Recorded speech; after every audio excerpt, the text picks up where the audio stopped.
Halo semuanya, kembali lagi di channel YouTube Aditya Widiutomo. Di sebelah gue udah ada Toyota Race, mobil yang memang cukup hype di tahun 2021 ini.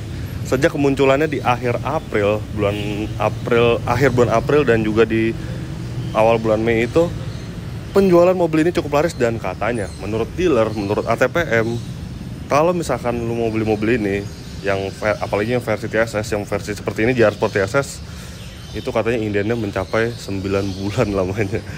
Nah, kenapa sih mobil ini bisa laku? Coba ya kita ulik-ulik apa yang ada di dalam mobil ini. Let's go.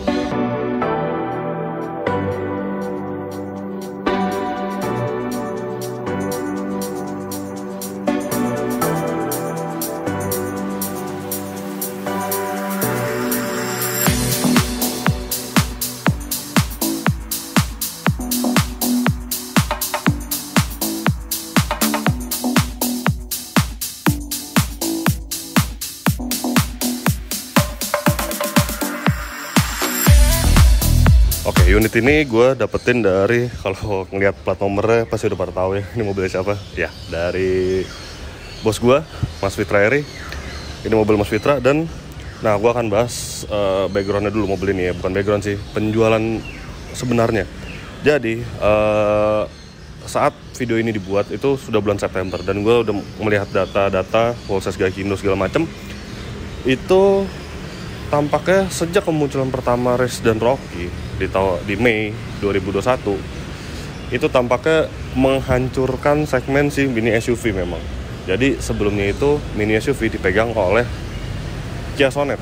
Kia Sonet itu sudah muncul dari bulan November tahun lalu. Itu sebelum ada Toyota Race, dia tuh emang memimpin terus penjualan si mini SUV karena memang Kia Sonet itu cukup menarik sebenarnya, apa yang dia punya, lalu harganya itu worth to buy banget. Nah, sebenarnya juga di akhir 2020 itu juga ada Nissan Magnet yang jadi lawannya Kia Sonet dan juga si Toyota Race ini. Tapi entah kenapa Nissan Magnet itu deliverynya cukup lama. 6 bulan setelah launchingnya, baru di bulan Juni kalau salah, Juni apa Mei gitu, dia baru delivery ke Indonesia. Dan mobil itu buatan India, bukan buatan Indonesia. Jadi dia butuh waktu delivery yang lama. Jadi penjualan tuh di jalannya nggak ada gitu mobilnya. Nah, muncullah si Race dan Rocky yang memang sudah di R&D oleh Toyota dan Daihatsu itu cukup lama. Udah dari tahun 2019 tuh udah di R&D sebenarnya diam-diam, karena di Jepang sendiri sudah launching dari tahun 2019. Muncullah dia dan penjualannya itu sangat fantastis sih hitungannya nih. Gua kasih tahu, untuk Toyota Race itu di bulan Juni aja itu dia penjualan 2.339 unit. Sedangkan Kia Sonet itu ratusan kalau salah. Lalu di bulan Juli itu 2.910 unit untuk full sales-nya. Dia berbeda dikit sih sama Rocky. Nah, berarti artinya ini benar-benar memporak-porandakan si segmen mini SUV. Nah, sekarang kita lihat aja apa sih sebenarnya yang bikin laku mobil ini. Lalu nggak hanya di Indonesia sebenarnya. Toyota Race ini juga di Jepang itu laku banget, dan Daihatsu Rocky juga sangat laris. Jadi memang Toyota Race ini benar-benar sesuatu yang baru di Indonesia, belum ada sebelumnya, dan dia dikembang di atas platformnya DNG atau Daihatsu New Global Architecture, yang katanya nantinya itu platform ini bakal banyak digunakan di mobil-mobil Toyota yang akan datang dan di mobil-mobil Daihatsu yang akan datang.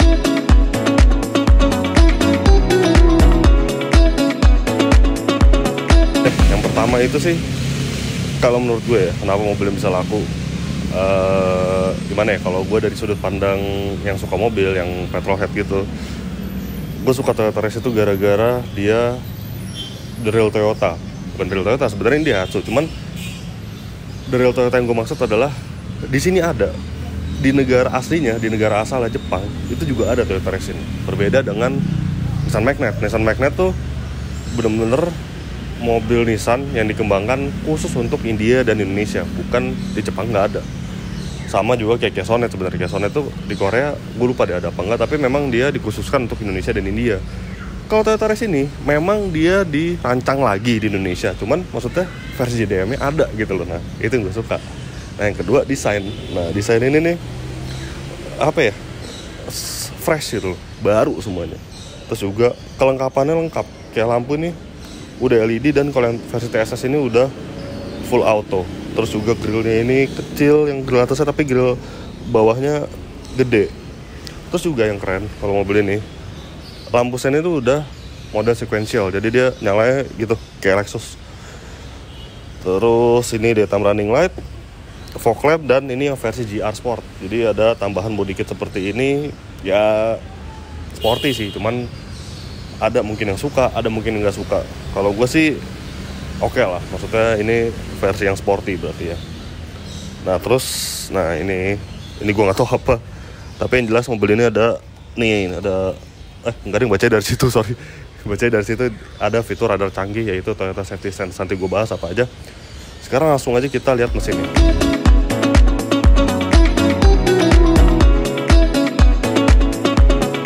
Nah langsung aja kita lihat mesinnya. Memang ini mesin yang apa ya, mungkin gak semua orang suka karena konfigurasinya itu 3 silinder. Tapi nanti gue juga tes ya di jalan. Dari mesin 1000 cc 3 silinder ini, tenaganya itu 97 horsepower, torsi 140 Nm. Dan gue udah nyoba mobil ini, itu biarpun dia mesinnya kecil, agak geter karena 3 silinder, tapi tenaganya itu oke banget sih menurut gue. Maksudnya bisa menyeimbangi mobil-mobil yang 1300 cc sampai 1500 cc sih tenaganya. Menurut gue ini tenaganya enak dan irit. Tapi memang sisi kelemahannya adalah ya geternya itu sih. Agak geter tapi nggak separah 3 silinder yang lain. Oke, sekarang kita lihat bagian sampingnya. Nah ini dia bagian sampingnya, dan bisa dilihat ini varian tertinggi dari Toyota Race, GR Sport TSS Dual Tone. Nah karena dia varian GR Sport, dia velgnya kayak gini, dia ring 17 dan warna hitam. Kalau yang nggak GR Sport, nggak dual tone, kayaknya ringnya lebih kecil diameternya. Terus juga warna silver, bukan warna hitam seperti ini. Terus juga turbo karena mobilnya turbo jadi harus sombong, ada tulisan turbonya. Kalau Rocky itu di belakang, di bagasi, tulisan turbonya. Terus kita ke bagian samping sih. Nah ini dia GR, karena varian ini merupakan varian GR Sport, dan juga ada tambahan side skirt di sini ya, kalau yang varian GR Sport. Apalagi ya, nggak ada sunroof, nggak ada panoramik.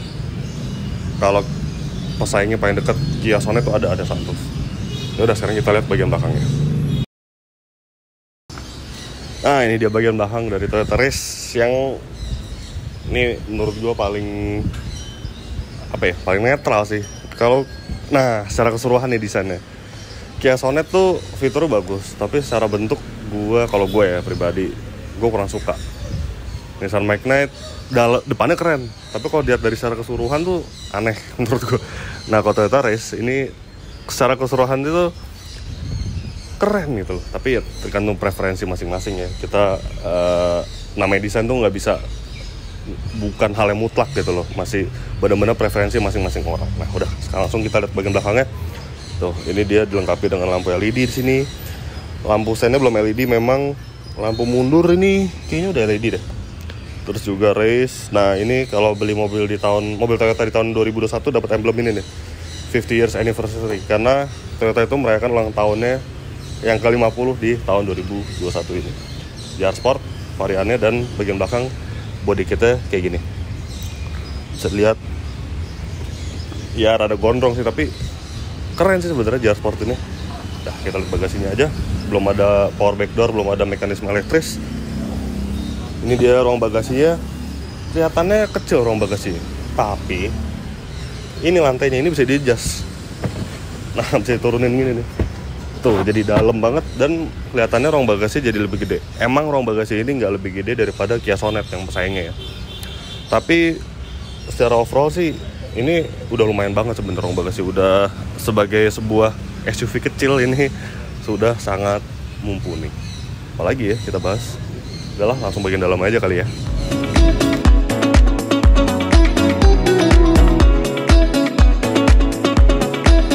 sekarang gue udah di balik kemudi dari Toyota Race. Yang pertama gue mau bahas adalah ini nih. Materialnya ini bener-bener tipis sih. Ya wajar lah mobil harga segini ya, 250 juta. Tapi untungnya ini gue bahas dulu. Tipisnya sih tipis banget sih. Di sini nggak terlalu. Bagian tengahnya ini tipis banget, dan bagian sini nih. Ini terlihat chip banget bagian tengahnya ini.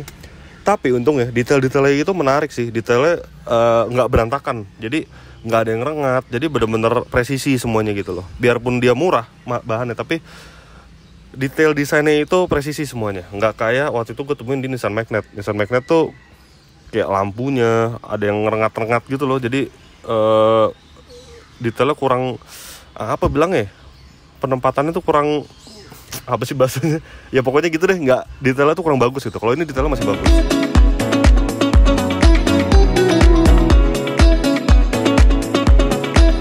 Desain, nah desain mobil ini memang sebenarnya fresh juga sih bagian interiornya, karena dia tidak mengadopsi sama sama model-model lainnya. Tapi kalau dilihat sekilas sih dashboard itu mirip nih, untuk terutama bagian sini ya, airbag yang kecil ini tuh ngingetin gue sama Sirion sih, agak mirip-mirip tapi enggak. Kalau di ini benar-benar baru deh semuanya.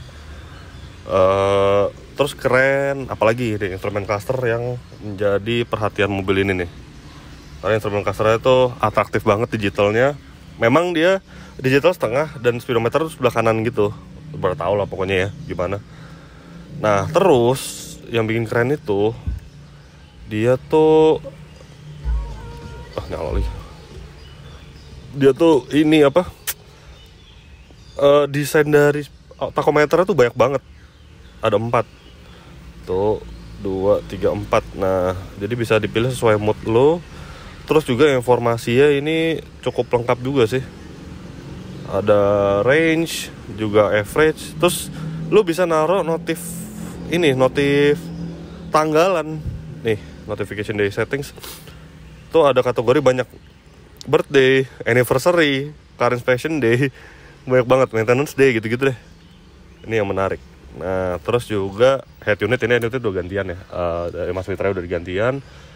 Kalau tipe tertinggi, tipe TSS GR Sport ini udah AC digital. Tapi memang lagi-lagi ini merupakan sebuah kelemahan menurut gua, karena ini untuk pengaturan AC-nya itu cuma satu, ke arah kita doang, ke arah badan penumpang, nggak ada yang ke bawah, nggak ada yang ke atas.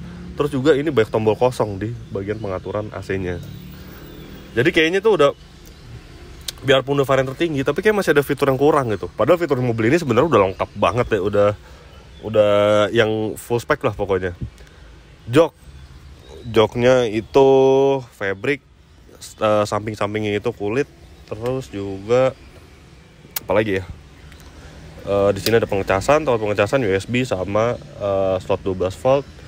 Nah ini gue menariknya, ini detail yang sebenarnya dulu tuh ada ditemuin di mobil Mercy biasanya dulu nih. Sekarang beda model sih, cuman menurut gue ini masih menarik sih. Ini peringatan seatbelt untuk passenger belakang yang kayak di pesawat, apa ya, pesawat komersial juga begini sih. Jadi peringatan seatbelt lah intinya. Fitur mobil ini nih yang gue bingung, memang ini Toyota sengaja apa gimana gue nggak ngerti. Memang kan dari dulu, maksudnya mobil Toyota itu terkenal dengan dia laku, tapi fiturnya tuh sebenarnya nggak banyak. Tapi kali ini berbeda di Race dan saudaranya dari Cherokee, karena ini fiturnya jadi komplit banget sih. Apalagi fitur radar. Fitur radarnya itu ada banyak banget. Ada lane departure warning, ada juga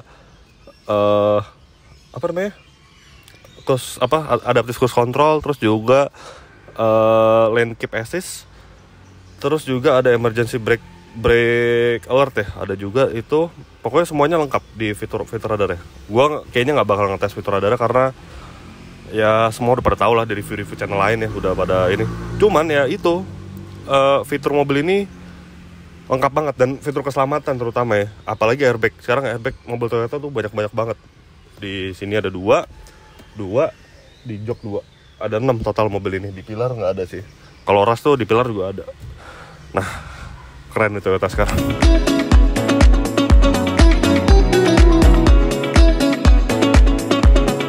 Nah, gue gue bakal bahas seberapa getar mobil ini. Nih gue akan nyalain aja langsung. Keren deh, ada welcome-nya gitu kalau dinyalain. Aduh, kalau dinyalain tuh ada apa? Welcome, tulisan welcome di bagian instrumen cluster. Nah terus soal getar mesin ini hitungannya sebenarnya nggak lebih getar dibandingin Nissan Magnet.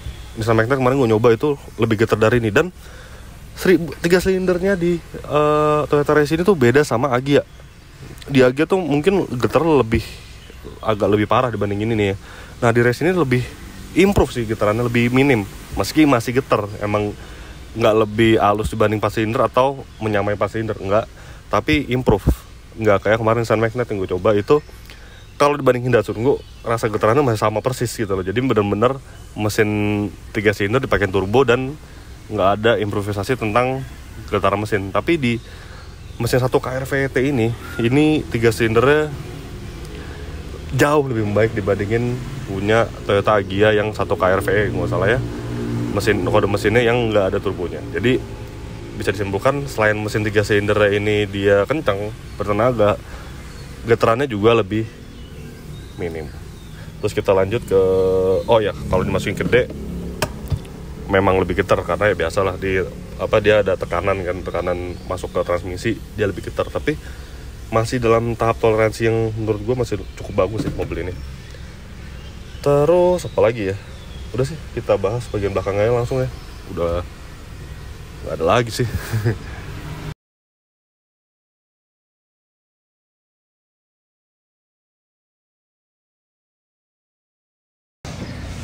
Sekarang kita lihat baris keduanya.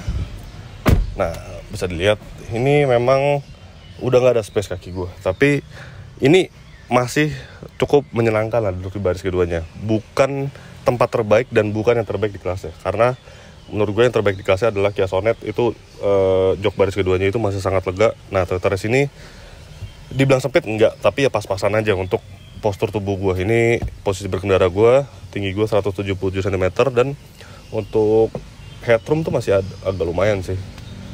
Kalau jok belakang sandarannya itu bisa diatur sebenarnya. Ini paling tegak segini, paling rebah segini. Memang nggak yang jadi relax banget, nggak yang jadi nyaman banget, tapi lumayan lah. Terus nggak ada armrest juga. Untuk bagian tengahnya ini kosong sama sekali. Jadi bisa disimpulin kalau misalkan lu beli mobil ini, ya baiknya lu nyetir aja, karena nyetir mobil itu jauh lebih menyenangkan dibanding lu duduk di jok baris keduanya. Terus juga, nah karena mobil ini mobil baru lah, mobil milenial, di sini ada tempat USB, slot USB 2,1 ampere buat ngecharge gadget. Oke deh, udah puas bahas, kita langsung jalanin mobil ini. Gimana rasanya? Let's go.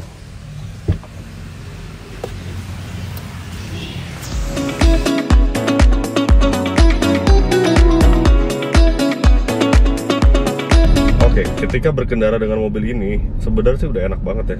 Ini untuk pengaturan setirnya bisa, untuk pengaturan joknya bisa tinggi rendah, terus sandaran bisa rebah, tingkat rebahnya bisa disesuaikan, manual tentunya. Setir bisa tilt, tapi belum teleskopik. Ini kalau teleskopik itu rasanya perfect banget di mobil. Karena memang gue tuh sangat bermasalah dengan mobil-mobil entry level yang posisi nyetir nggak enak. Itu gue, males nyetir langsung. Tapi untung Race ini mending sih. Ini dengan gak ada teleskopik tuh udah lumayan. Tapi alangkah lebih perfectnya lagi kalau misalkan ada si teleskopik. Itu pasti langsung, wah ini mobil mantep deh, udah enak banget di setir, itu udah pasti.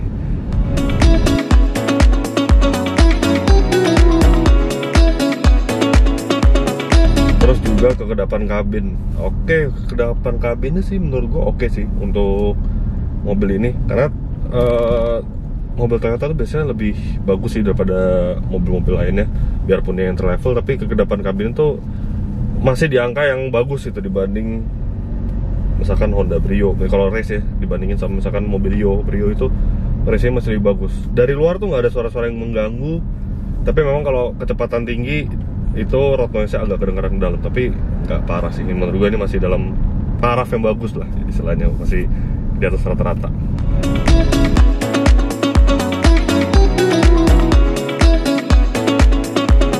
Terus juga bandingan suspensi, ini enak loh mobil, bandingan suspensinya surprisingly ya. Kalau di jalan yang pos tidur, jalan rusak itu, bandingan suspensi tuh empuk gitu hitungannya. Ntar deh gue kalau ada polder coba gue ajar, tapi lagi di jalan raya sih jadi nggak ada polder. Itu tuh kalau di kecepatan rendah empuk, tapi kalau misalkan lagi kenceng ya ada sih body roll dikit, tapi nggak yang parah gitu loh, nggak yang sampai membuat mobil ini susah dikontrol gitu, enggak sih. Ini suspensi rasanya mantap sih menurut gue. Nih ini jalannya agak bergelombang gitu, empuk banget, enak gitu, nyaman jadinya. Tapi ya itu, memang kalau di jalan agak kenceng ada gejala body roll dikit, tapi hitungannya sih nggak parah. Tapi yang paling gak enak kalau misalkan di jalan tol yang ada sambungan betonnya itu ya, itu agak berasa dedek agak keras jadi ya. Kalau jadi dia kayak menyesuaikan gitu suspensi ya. Kalau misalkan jalan kenceng tuh jadi agak keras, tapi ya nggak tahu. Tapi ya itu menurut gue karakter suspensi ini unik sih mobil ini, nggak yang selamanya empuk di kecepatan tinggi jadi limbu mampus, enggak. Jadi ini di jalan pelan itu empuk, di jalan kencang nggak terlalu empuk. Jadi menurut gua suspensinya pas banget mobil ini. Kalau kemarin gue nyobain Nissan Magnet, itu keras di jalan pelan, nggak keras banget, empuk tapi lebih keras dari ini dikit. Tapi ketika dibawa jalan kencang itu limbung. Kalau ini nggak, ini masih sesuai lah. Jadi antara body roll, keempukannya semua sesuai, ketemu lah semuanya.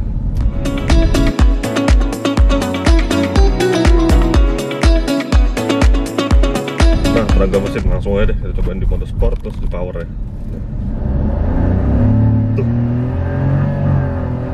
Oke loh, ini tenaga mesinnya emang suara mesinnya begitu, agak kasar-kasar, nggak merdu gitu kayak 4 silinder. Tapi tenaga mesinnya secara overall ini kalau menurut gue bisa nyaingin mobil-mobil mesin 1500 cc yang enak ya.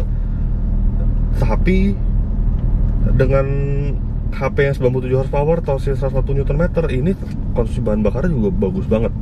Di Autodiver karena gue udah ngetes, itu konsumsi bahan bakarnya itu 13,3 dalam kota, luar kotanya sekitar 21,7. Artinya ya outstanding banget lah buat mobil yang tenaganya sebesar 97 HP. Jadi racikannya 1000 cc itu pakai turbo, dia benar-benar nyiptain tenaga mesin yang maksimal dengan 1000 cc, tapi konsumsi bahan bakarnya tetap irit. Nah, kurang lebih gitu deh. Race ini pokoknya dari mesin, dari kelengkapan kabin, dari suspensi, itu semuanya nggak ada komplain sama sekali menurut gua.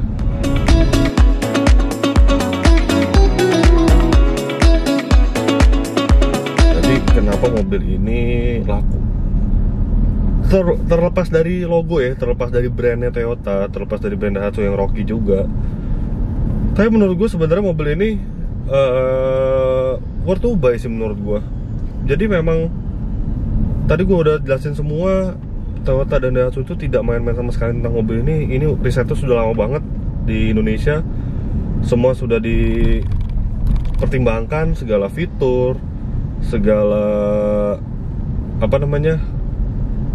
suspensi, mesin, segala macam udah dihitung semua. Dan menurut gue mobil ini layak banget untuk dibeli. Nih ya, gue kasih contoh Toyota Rush yang gue udah pernah review juga sebelumnya. Itu menurut gue, itu gue bingung kenapa mobil itu bisa laku. Memang modelnya keren, tapi dipakainya nggak ada enak-enaknya. Terus Avanza, oke lah, itu mobil emang udah orang yang benar-benar butuh alat transportasi, bukan sebuah mobil lagi. Nah tapi Toyota Rush ini beda. Lu beli mobil ini, lu bener-bener dapetin apa yang lu beli. Maksud gue adalah, lu beli mobil ini fitur lengkap, semuanya ada, semuanya desainnya keren, desain eksteriornya keren, desain interiornya juga menurut gue oke, biarpun material ada yang tipis-tipis ya, tapi masih fresh gitu loh. Instrumen cluster keren, digital gini. Terus juga kalau ambil yang TSS, kalau Rocky ambil yang varian ASA itu ada si fitur radar canggihnya. Itu ya apa ya, tandanya tuh Toyota tuh mulai royal sekarang gitu loh kalau ngasih barang ke konsumennya, nggak kayak dulu. Dulu kan mobilnya laku nih, tapi fiturnya sebenarnya nggak banyak gitu loh dibanding pesaing-pesaingnya, pasti banyak yang pesaingnya. Ya gitu sih menurut gue. Jadi kali ini Toyota tuh benar-benar membuat sesuatu yang baru. Ini bukan promosi, bukan apa ya, benar-benar membuat sesuatu yang baru tentang mobilnya. Bukan lagi dia menjual soal after sales yang banyak, bukan lagi dia menjual soal durabilitas mobil ya, tapi bener-bener fitur nggak pelit sama sekali untuk mobil ini. Memang kalau secara fitur, bukan fitur radar ya, ini masih lebih kurang dikit dibandingin Kia Sonet, karena Kia Sonet itu fiturnya lengkap banget sih. Itu yang terlengkap di kelasnya mini SUV ini, tapi memang dia kurang fitur radar. Tapi kalau secara fitur kayak misalkan head unit si Kia Sonet itu ada Apple CarPlay, ini nggak ada. Apple CarPlay dia udah wireless, dia ada sunroof, ini nggak ada, ya kan. Tapi ya itu, sekali lagi gue tegesin kalau Toyota Race ini berbeda lah sama model-model Toyota yang dulu yang pelit fitur, yang menjual after sales-nya yang oke, nggak lagi, karena you paid what you've got gitu loh. Bener-bener worth to buy banget tuh mobil ini. Ya bonusnya adalah ketika lo membeli mobil Toyota, after sales-nya bagus banget, dealer di mana-mana, ada 200 lebih atau 300 lebih gitu yang tersebar di seluruh Indonesia. Ya harga jual lagi pun bertahan, ya udah, itu udah bonus lah istilahnya.